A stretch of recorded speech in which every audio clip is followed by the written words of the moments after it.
France Info. Le 18-50, France Info. Bonsoir à vous, Alexis Corbière. Bonsoir. Alors, une commémoration éclairée et non pas une célébration exaltée pour regarder notre histoire en face et en bloc. Ce sont les mots d'Emmanuel Macron au début de son discours sur Napoléon à l'Institut de France. Pour vous, il a regardé l'histoire en face ? Je trouve pas. Ça manquait de grandeur, ça manquait de pédagogie, me semble-t-il. Le grand événement qui explique pourquoi Napoléon Bonaparte, c'est la Révolution française, c'est les promesses de la Révolution française, c'est la recherche de la souveraineté populaire, de la démocratie. Il a inscrit dans la continuité de la Révolution quand même, dans le discours. Assez peu, il a même une phrase à un moment donné où il dit, et c'est fidèle à ce qu'il avait déjà dit en 2016, comme quoi il y avait un vide, en quelque sorte, celle du roi, et que Napoléon, à sa manière, a comblé ce vide. C'est une manière quand même de ne pas rappeler que le problème de Napoléon Bonaparte, quand on est républicain, je dis bien, et le président de la République s'exprime au nom de la République, sinon sa parole a peu de sens, c'est que Napoléon Bonaparte met un terme à cette expérience, celle de la Révolution, celle de la République, et ça pose quand même un problème. Lui dit qu'il la consolide, il a tort. D'ailleurs, il dit pas tout à fait ça, parce qu'il dit qu'il se garderait de se mêler de ce débat que j'ai moi posé avec d'autres, avec des historiens. Moi, je considère qu'il est le fossoyeur de la Révolution et de la République. Lui ne se mêle pas de ce débat, alors que c'est là-dessus peut-être qu'on aurait pu l'entendre. Surtout, ce que je crois, c'est que les historiens doivent nous parler de Napoléon Bonaparte. C'est indiscutable, c'est un personnage majeur de notre histoire.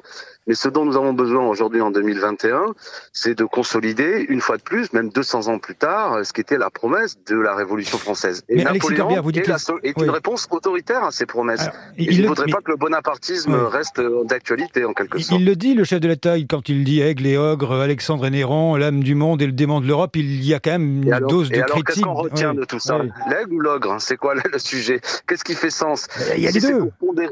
Non mais d'accord, mais quand on est républicain, il y en a un qui l'emporte sur l'autre. C'est qu'il n'y a plus de vie parlementaire. Napoléon, c'est celui qui prend le pouvoir par un coup d'État, avec Murat, son fidèle, qui rentre dans ce qui était le Parlement et qui dit « foutez-moi ça dehors ». C'est celui qui, par exemple, considère que, pour ce qui même parlé du Code civil, qui n'est pas une avancée par rapport à l'époque. Et puis parlons à nouveau de l'esclavage. Alors vous trouvez qu'il y a eu une clarification sur la question de l'esclavage dans ce discours ? Non, parce que en 1794, c'est précisément la promesse républicaine qui s'exécute et parce qu'il y a une révolution aussi des esclaves, que cette abolition a lieu. Et Napoléon l'a rétabli. Le président de la République évacue le sujet en disant que c'est une faute. C'est un peu plus qu'une faute. Je rappelle que par une loi, notamment aujourd'hui, l'esclavage est considéré comme un crime contre l'humanité. Mais surtout, ça montre que dans le contexte de l'époque, c'est ça qui est important, parce qu'il ne faut pas décontextualiser, Napoléon Bonaparte est un recul. Alors, c'est ça qu'il faut aujourd'hui rappeler, puis surtout dire que par rapport à ce que nous voulons, nous, aujourd'hui, faire vivre, c'est-à-dire une république démocratique, il est aussi un recul.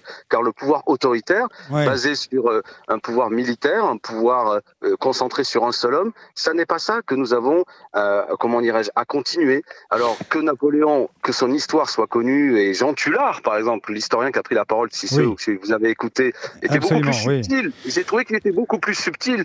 On ne comprend pas très bien ce que veut faire finalement Macron. Il veut s'inscrire dans cette grande histoire. Il a besoin de dire qu'il n'est pas seulement un banquier, mais un homme qui est inscrit dans la longue histoire de France. Je vous rappelle qu'il est le président il est un président élu de la Ve République. Au passage, j'entends bien, c'est le reproche qu'on lui fait parfois. Je ne le limite pas, c'est pas mon reproche seulement.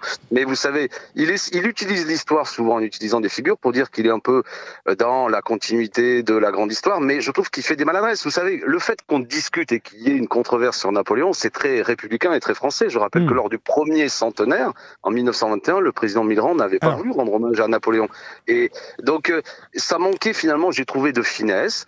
Je répète, moi je ne suis pas pour que nous ne parlions pas de Napoléon Bonaparte, il est normal qu'il y ait des expositions, mais le président de la République, lui, je trouve, n'a pas donné sens à ce qui pose un problème, et j'ai essayé de le dire, c'est que le bonapartisme hante encore la vie politique, c'est cette idée que lorsque la République finalement ne remplit pas ses promesses, il faudrait confier le pouvoir à un homme seul, souvent basé sur un pouvoir militaire, et je crois que c'est dangereux. Et il aurait dû expliquer ça, que dire jamais la République ne peut s'incarner dans un homme qui en plus rétablit la noblesse qui avait été abolie lors de la Révolution française. Jamais la République ne peut être dans Napoléon Bonaparte, et c'est pas seulement une part d'ombre, c'est pas Et ça pose problème. Mais sans vouloir prendre la défense du discours du chef de l'État, il votre droit, c'est votre droit. Non, c'est pour essayer de faire avec son verbatim. Hein. Il dit, à un moment donné, la volonté de ne rien céder à ceux qui entendent effacer le passé au motif qui ne correspond pas à l'idée qu'ils se font du présent. Est-ce que vous ne trouvez pas qu'il y a une forme de relecture?